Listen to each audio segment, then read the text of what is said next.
Are you able to prove what you believe? Can you prove it? Boy, oh boy, isn't that just like everything you just scrolled by right now?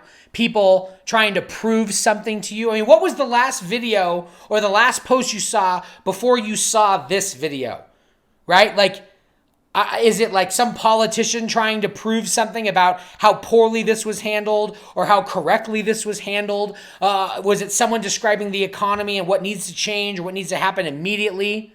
I mean, right now, we live in this prove me mindset. Everything around us is demanding that we prove what we're doing and why we're doing it. What's with that? And is that making you and I better at all? I have no idea. I don't think so. I certainly don't like living that way. In fact, what I hope to do right now, if you'll spend a few minutes with me, is show you an ancient story that you find in one of the historical biographies of Jesus called the Gospel of Luke. And whether you believe in Jesus or not, I hope you'll listen to this story and simply follow with me in an example. Because right now, it is going to be so important over the next few weeks how you and I decide to basically treat one another. Because you know what? Everyone is going to be asking you, get ready. It's already happening, if it hasn't happened to you already, that you're going to have to prove why you're doing what you're doing. You're going to have to prove, back it up with some data about why are you still sheltering in place? Why aren't you running around and going to a restaurant? Or the other way around. People are going to ask you, why are you running around? Why are you going to the store? Why are you going to the lake? I mean, we should all be inside, right? Or aren't we still sheltering in place? And you're going to be caught in a very loud but also invisible war going on with all of us. And everyone wants to share their opinion. Everyone wants to pass along that post. I mean, we're in the midst of summer is about to begin. And right after summer, guess what's going to happen? An election. And isn't that exciting to look forward to, right? And we are going to enter a season that is hostile. And it's all about prove it to me. And you and I, let's be honest, I get this way. I know you do too. We get so convinced that we are right. And I want to ask you, is that what matters? Is what matters that you're right today, that your point gets proven, that your point gets listened to? I want to show you a story, and I believe it's the proof we're looking for. And by the way, when we talk about proof, Christianity and Christians and atheists and debates and all these things about religion, you know, in that world, everyone always loves to talk about proof, right? Can you prove your faith? I want to show you something that I believe is truer than true. And that is not about proving with data, but proving at another layer of life. Let me show you. If you read with me in the Gospel of Luke, chapter 19, verse 1. Here we go. Jesus entered Jericho and was passing through. A man named Zacchaeus lived there. He was a chief, not just a tax collector, a chief tax collector. And he was very, very rich. How did he get rich? Well, he was a tax collector. So he extorted people for money, and he was not a good person. Let me say it even more plainly. Everyone in Jesus' time would have saw this guy as a scumbag, like a scumbag who just wants to take your money. So he's very rich. Zacchaeus wanted to see who Jesus was. He was curious. But he was a short man, tiny guy. And he could not see Jesus because of the crowd. Poor little guy. It's like Kevin Hart running around in an audience, you know? So he ran ahead and he climbed a sycamore fig tree and he wanted to see Jesus who was coming that way. Jesus reached the spot where Zacchaeus was. And he looked up and he said, Zacchaeus, come down at once. I must stay at your house today.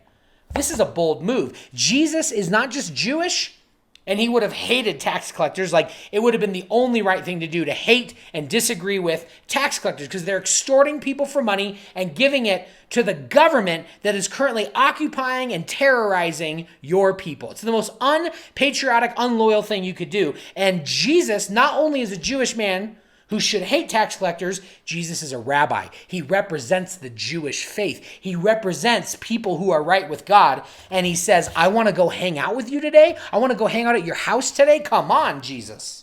So Zacchaeus, it says, verse 6, came down and at once welcomed Jesus gladly. All the people saw this. They began to whisper among themselves, Jesus has gone to be the guest of a sinner. Oh my goodness. So then, verse 8, but Jesus stood up and he said, look, Oh, I'm sorry, not Jesus, Zacchaeus. Zacchaeus stood up and he said, "Look, Lord, here now I give half of what I own to those who are poor." So Zacchaeus is like, I'm hearing all the murmur. People can't believe you're hanging out with me. So Jesus, guess what? Here's all the money I have. Here's all the stuff. And I'm going to give half of what I own to those who are poor. And if I have cheated anybody out of anything, I'll pay it back. I'll even pay it back 4 times the amount that I took. Jesus said to Zacchaeus, "Today, salvation has come to your house. You are a member of Abraham's family. The Son of Man came to look for the lost and to save them." I share this story with you because I see proof here as to why I want to be a follower of Jesus and why I believe all the things that maybe there's parts of the Jesus story that seem wild and crazy to you. I believe the proof is in this. It's not in the magic and the wonder and the craziness. The proof is in that how Jesus chose to treat somebody who he disagreed with. How Jesus chose to treat somebody who was super wrong and off and bad. The greatest proof of the Christian faith is not in archaeology or data and history, although there's a wealth of resources there.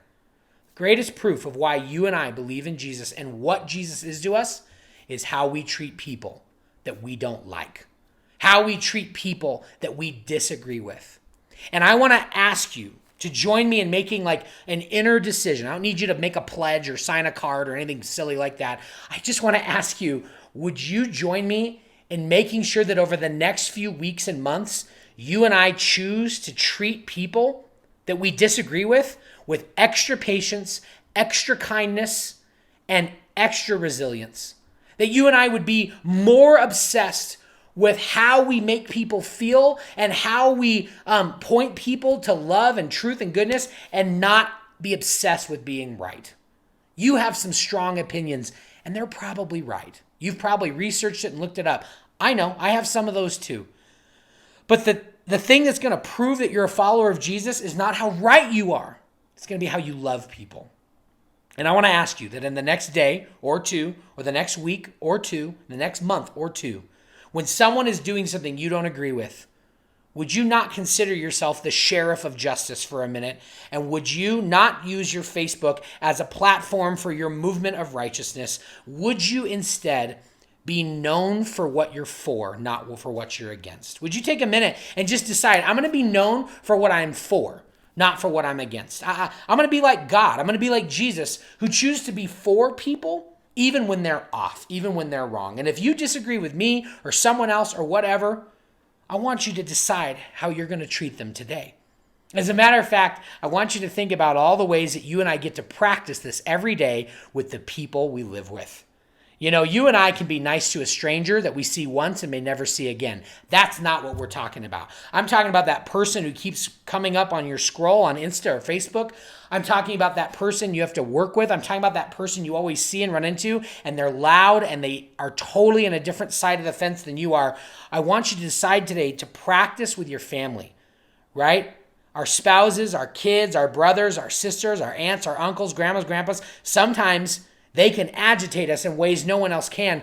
Would you practice on them so that when the time comes that you get to love someone that's difficult and disagrees with you, would you just choose to love them anyways and be tender and patient and kind and stop trying to prove you're right? Because this is going to be a hard time. Everyone is going to land in different places in the next few weeks on how to act, how to behave, what to do. And would you just choose patience and kindness? Would you just choose to trust and give people the benefit of the doubt? Would you choose to tell people maybe who they are and not to tell them what they want? That's what Bob Goff says. I love Bob Goff. He's a famous author. And he says, tell people who they are, not what they want. We do the loving, God does the guiding. I love that quote. And I just want to challenge you. Would you just lay aside all your proof and your data and let it guide you, let it encourage you and inform you? But would you take a minute and just decide, I'm going to be a force of love and goodness to people no matter what? Thank you for listening. Thanks for taking a minute just to hear this. And I know that there's so many opinions and things out there. And when you scroll through this, you're going to have another video yelling at you, telling you how to think, believe, or change, or convince you. And would you just decide to rest? And would you choose to believe in Jesus. Zacchaeus was a man that should have never found God because of how far from God he was, but Jesus chose to say, I'm for you.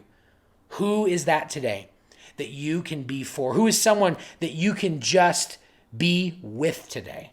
Just be with them, be for them, and don't have to convince them of anything. I invite you to try that with me over the next few days, weeks, and months.